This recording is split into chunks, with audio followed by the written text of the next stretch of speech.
আজকে আমরা দিগলকান্দার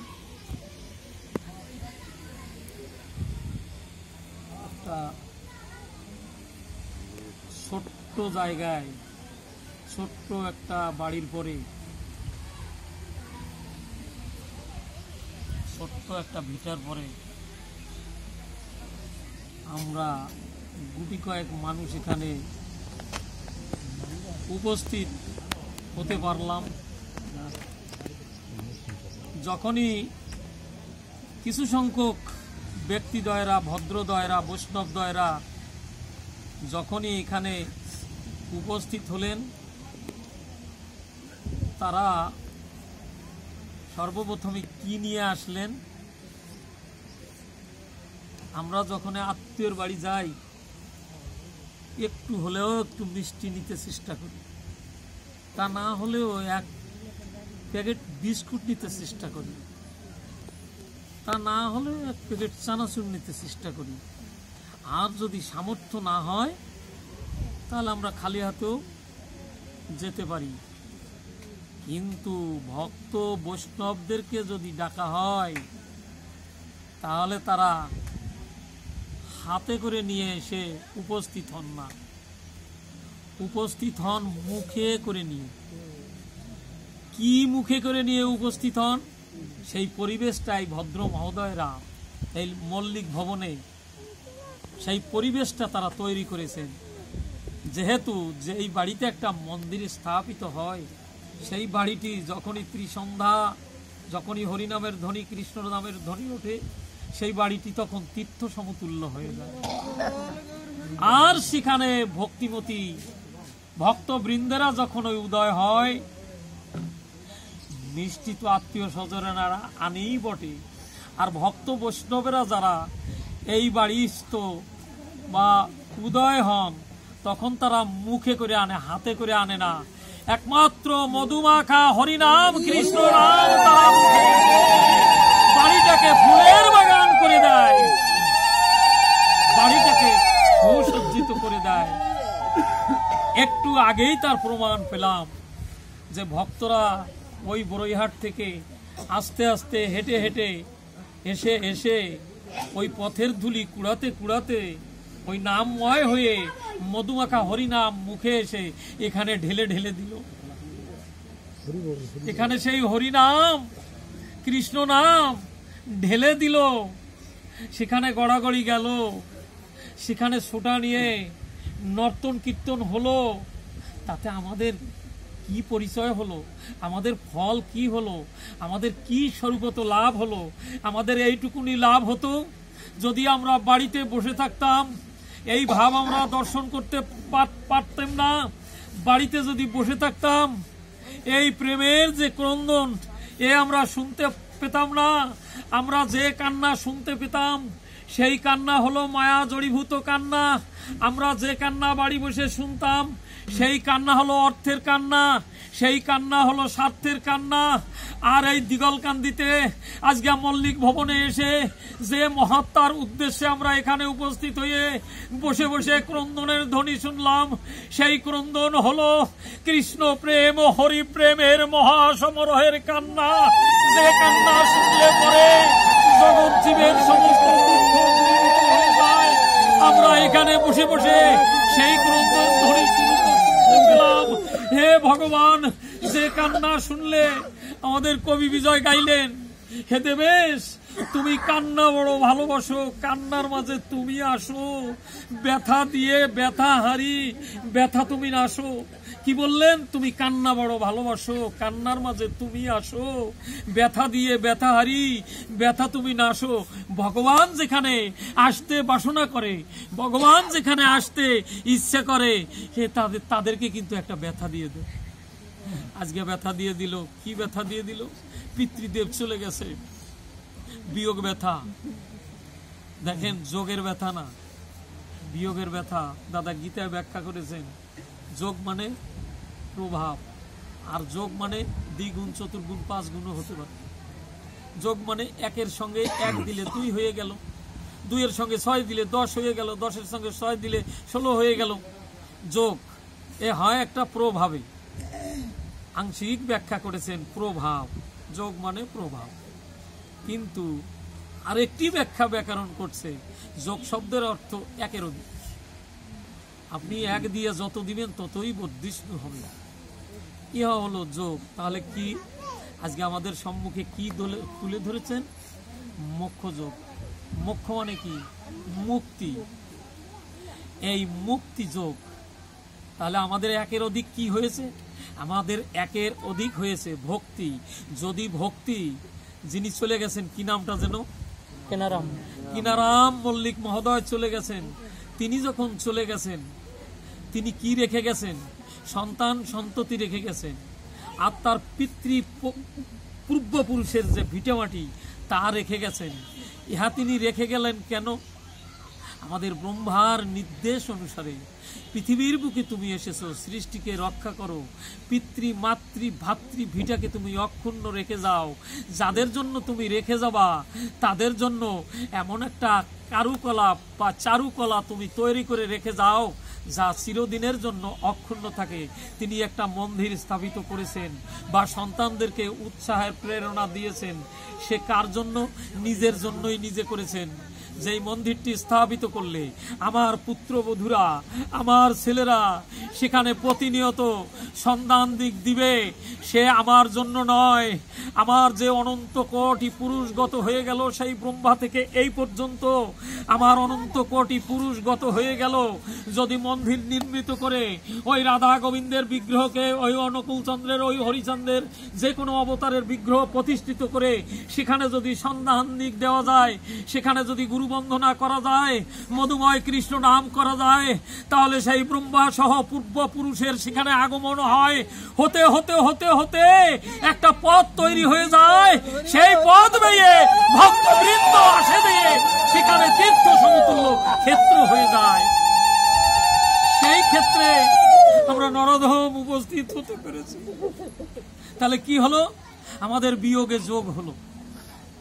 আমাদের বিয়োগে যোগ হলো। বিয়োগ মানে দুইজন ছিলাম একজন হয়ে গেলাম। দেখেন, যে পূর্ণ সত্তা নিয়ে ভগবান পাঠিয়েছিল, মাতৃগর্ভে যখনই ছিলাম তখন তার সঙ্গে কথা হয়েছিল। উত্তরার গর্ভে যখন পরীক্ষিত ছিল, পরীক্ষিতের সঙ্গে শ্রীকৃষ্ণের কথোপকথন হয়েছিল। তো তদ্রূপ আমরা যখন মাতৃগর্ভে ছিলাম, আমাদের যখন পঞ্চম মাস গত হয়ে গেল, ষষ্ঠ মাসে পড়লো, ভগবান আসা যাওয়া শুরু করলো। কার নিকটে? আমার নিকটে। কোন মন্দিরে? আমার এই মায়ের গর্ভ মন্দিরে।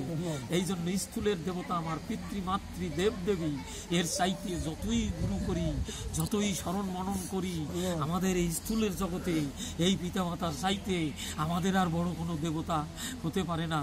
আমাদের সাংখ্য দর্শন, আমাদের বেদান্ত দর্শন, আমাদের বেদ, আমাদের বিধি, আমাদের সমস্ত শাস্ত্র, মুখ্য শাস্ত্র, গৌণ শাস্ত্র, সমস্ত শাস্ত্রের নিদর্শন রয়ে গেল যে আমার যে পিতামাতা সংসার জগতে, তার চাইতে বড় দেবদেবী আর কোনো কেউ হতে পারে না। তাই আমার সেই দেবদেবীরা এখানে উপস্থিত হতে পেরেছেন। কার ভাগ্যে? কোথায়? এক জায়গায় বিয়োগ ঘটাইছেন। কোথায় বিয়োগ ঘটাইছেন?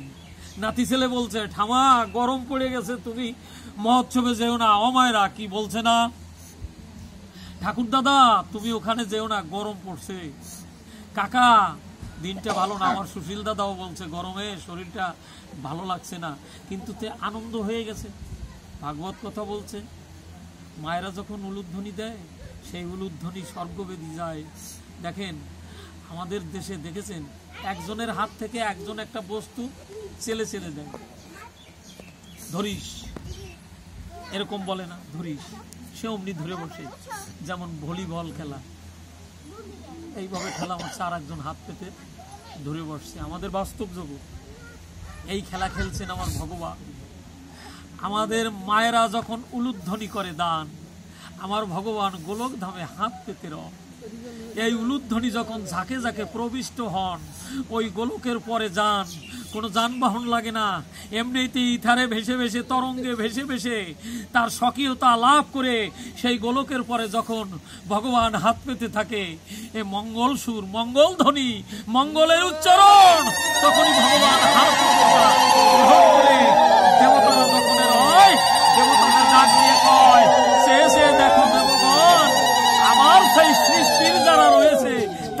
সম্মান আমাকে করলো দান। কি দান করলো আমাকে? মহান দান, যা কেউ করতে পারে না, তারা তা দান করছে। কি দান করছে?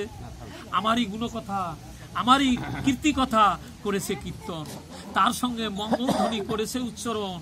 ইহার চাইতে আমি সম্মান দিবে আর কোনজন? সে আমার ভক্ত সুজন। তাহলে ভক্তিধন লাভ না হলে, ভক্তিধন প্রভাব না হলে, ভক্তিধনের প্রভাব না হলে, ভক্তিধন যোগ না হলে, ভক্তিধন ক্রয় না করতে পারলে যোগে বিয়োগ হয় না, যোগে বিয়োগ হয় না। যখনই ভক্তিধনের সঙ্গে যোগযুক্ত হয়েছে তখন বিয়োগ হয়েছে। কি বিয়োগ হয়েছে? ভক্তরা তাদের ঘর ছেড়ে, বাড়ি ছেড়ে। আপনার বাড়ি কি একটা মন্দির আছে না? আপনি কি এই সময়টুকু একটু কীর্তন করতে পারতেন না আপনার মন্দিরের গায়ে বসে? আপনি কি পারতেন না আপনার নাতি ছেলে নিয়ে একটু কৃষ্ণ নাম হরিনাম করতে? না না, প্রেমের আহ্বানে আপনি আর থাকতে পারেন নাই, বিয়োগ ঘটিয়েছেন। কোথায়? আপনার সংসারকে রেখে আপনি এখানে যোগযুক্ত হয়েছেন। কাদের সঙ্গে যোগযুক্ত হয়েছেন? তার যে পুত্রদয়েরা, যার মেয়েরা পুত্রবধূরা রয়েছে, তাদের ভক্তির আহ্বানে ভবকুল হতে সিরিয়া শিকল ধাইল পরাণী এসে মিলিল, যেখানে আছে ভক্তের খনি সেখানে এসে মিলিত হয়ে গেল সমস্ত দেবতাগণ, এসে মিলিত হয়ে গেল। এই হলো মহাতীর্থ। আজকে তার পূর্বপুরুষগণ যে লোকই থাকুক না কেন, আমার দাদা সুন্দর কথা বলেছে, 40 দিন পরে।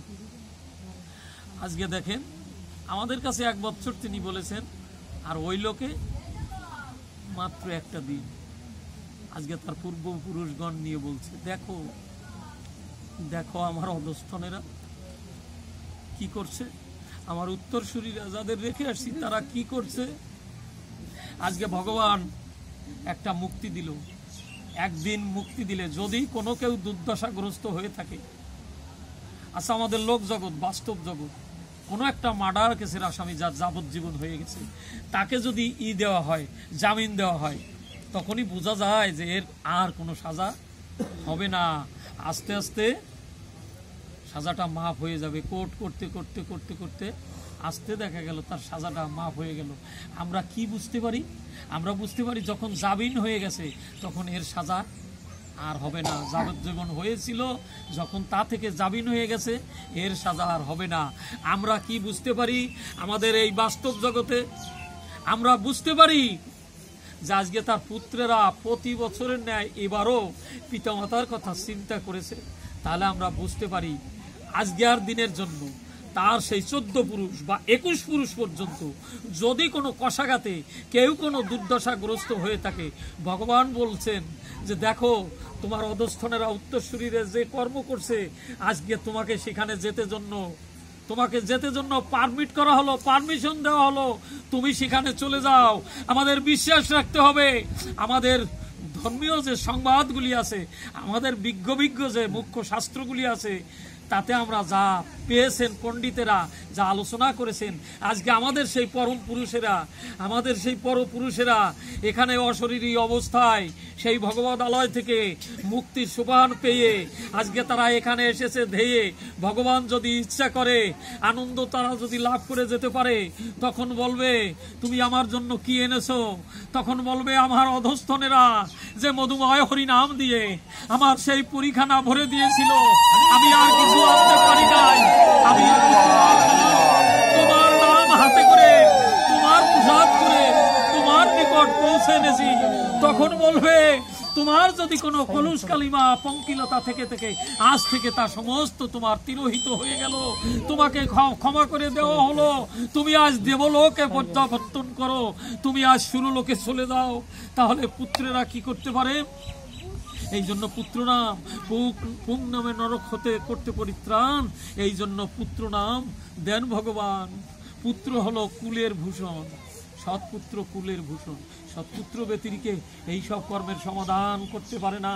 কতজনের অর্থ থাকতে পারে, টাকা থাকতে পারে, সোনাদানা থাকতে পারে, পয়সা থাকতে পারে, কড়ি থাকতে পারে, সম্মান থাকতে পারে, অনেক কিছু থাকতে পারে, কিন্তু এই কর্মগুলি করতে হলে পরে একমাত্র আপনাদের মতন ভক্তের চোখের জল আর ভক্তি ব্যতিরিকে এই ধন আর লাভ করা যায় না, লাভ করা সম্ভবপর হয় না।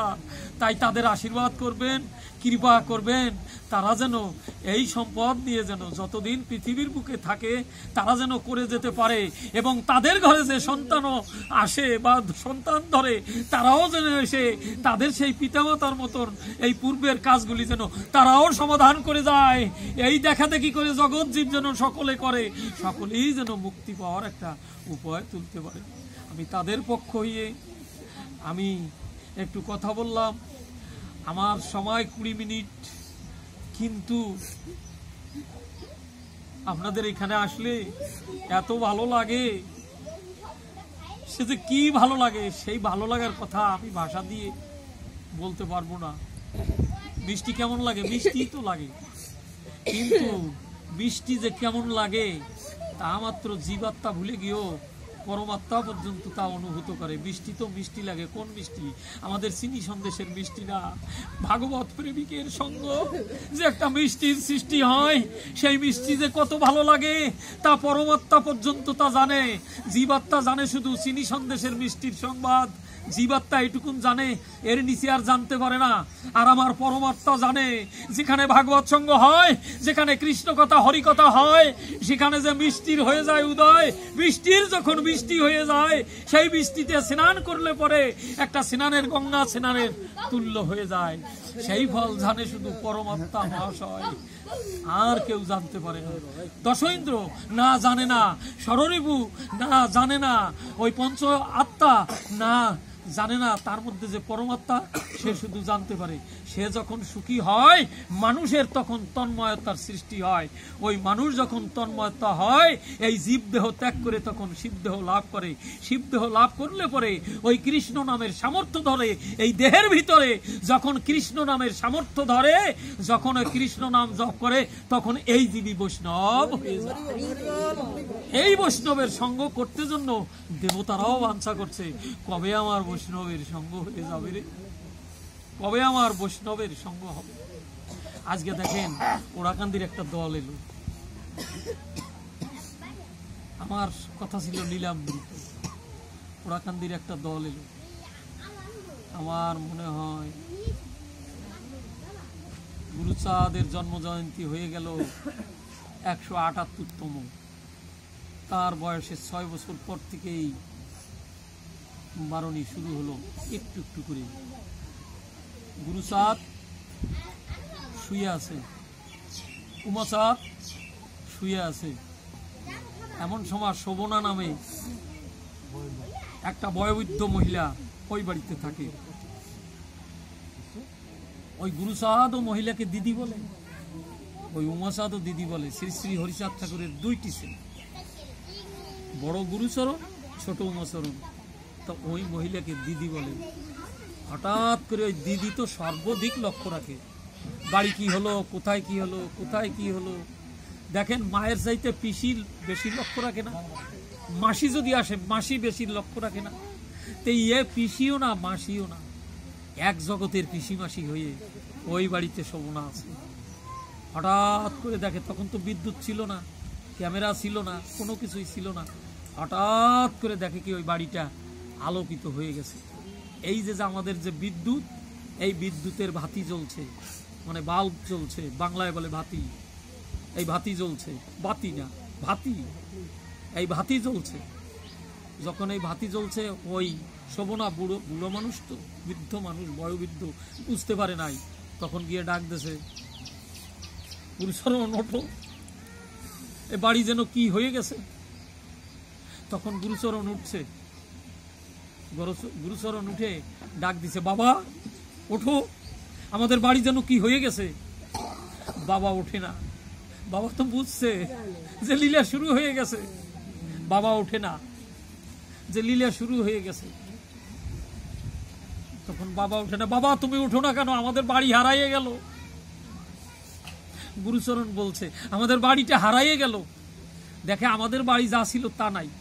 দেখে দলে দলে মতুয়ার দল আসতেছে। তখন বলেন, মতুয়ার দল কি সৃষ্টি হয়েছে? দেবতারা এই লীলা করছে। তখন মতুয়ার দল আসতেছে। আগে কিন্তু বারণীতে ঘোড়া দৌড় হতো, ঘোড়া দৌড় হচ্ছে।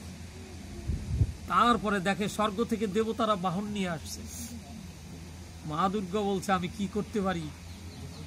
শ্রী শ্রী ঠাকুরকে বলছে আমি কি করতে পারি? তখন বলছে তুমি অন্নপূর্ণা হয়ে যাও, অন্নপূর্ণা হয়ে এই শ্রীধামে যারা আসবে তাদের যেন কোনো খাদ্যের অভাব হয় না, তুমি অন্নপূর্ণা হয়ে পরিবেশন করো। আজকে মা দুর্গা অন্নপূর্ণা হয়ে সেই খাদ্যের পরিবেশন করছে। আপনারা দেখেছেন, যেখানে চাল যত কটাই ভক্তেরা দিচ্ছে সেত কটাই থাকছে, সারা রাত রান্না হচ্ছে, ভক্তেরা প্রসাদ পাচ্ছে, সে চাল আর কমছে না। এর মূলে তাহলে একটা পাওয়ার বা একটা শক্তি রয়ে গেছে, একটা শক্তি সেখানে রয়ে গেছে। যে ব্যক্তিদের সমাগম হয়েছে, বলেন মনে হয় কেউ কোনো সাংবাদিক বলছে 50 লক্ষ, কোনো সাংবাদিক বলছে না 75 লক্ষ, কোনো সাংবাদিক বলছে না 30 লক্ষ, কোনো সাংবাদিক বলছে না 20 লক্ষ। মানে যে যতটুকু ঘুরতে পারছে সেই যতটুকু বলছে। কোনো কেউ তো ভিতরে ঢুকতেও পারে নাই। সেই দিন কি দেখেছিল গুরুচাঁদ? কয় দাদা ওঠো, উমচরণ ভাডি ওঠো, বাবা ওঠো। বাবা উঠলেন। বাবা উঠে বলল কি, তার মধ্যে একটা সিংহাসন ছিল। তখন বলে বাবা সবকিছু তো দেখতে তো ভালো, দেবতারা মানুষেরা একসঙ্গে কীর্তন করছে। আচ্ছা বলেন, যত লোকের সমাগম, যারা দল নিয়ে গেছেন বা এমনিতে যারা গেছেন তারা বুঝতে পারেন নাই, যারা দল নিয়ে গেছে কত যে কষ্ট। আমি ইংরেজি 67 সালে 1967 সাল থেকে পাকিস্তান থেকে এই পর্যন্ত ওড়াকান্দি যাই, মনে হয় এইবারের মতন বারণী আর কোনো বছরই মিলে নাই। আমার জানা মতে কোনো বছরই মিলে নাই। মনে হয় একটা বছর তো ভাগ যায় নাই, করোনায় তাও গেছি। ওই বিপথে অন্য পথে এত লোক হয়েছে, তাই 5 জন দেবতা এই বারণী সংরক্ষণে থাকে। তখন দেখলো যে দেবতারা মানুষ হয়ে হরিনাম করছে, ওই মানুষেরা দেবতার সঙ্গে হরিনাম করছে, ওই দেবতারা মানুষ হয়ে গেছে, মানুষেরা দেবতা হয়ে গেছে। তারা জড়াজড়ি ছড়াছড়ি করছে, তারা বাঞ্ছা করছে কবে বা মানব দেহ পাবো আর কবে বা জনম ধন্য করব। এই দেবত্ব ত্যাগ করে যদি এই লৌকিকত্বে প্রবিষ্ট হতে পারতাম, যদি মানুষ কুলে জন্ম গ্রহণ করতে পারতাম, বেশিরভাগে ব্রহ্মাই বলছে, যদি মানুষ হতাম তাহলে জগতে গিয়া হরিনাম করতাম। ভগবান যে কর্ম দিলে তোমাকে স্মরণ করলে ধ্যানে জ্ঞানেও মিলছে না, কর্মভার দিছ, সৃষ্টি করছি। শঙ্কর বলছে যে আমি তাদেরকে ধ্বংস করছি, আর বিষ্ণু বলছে পালন করছি। এই 3 জন মিলে যে একেশ্বরের ধ্যান করেছেন, যখনই একেশ্বরের ধ্যান করেছেন, এই একেশ্বর যিনি, তিনি ধরা ছোঁয়ার বাহিরে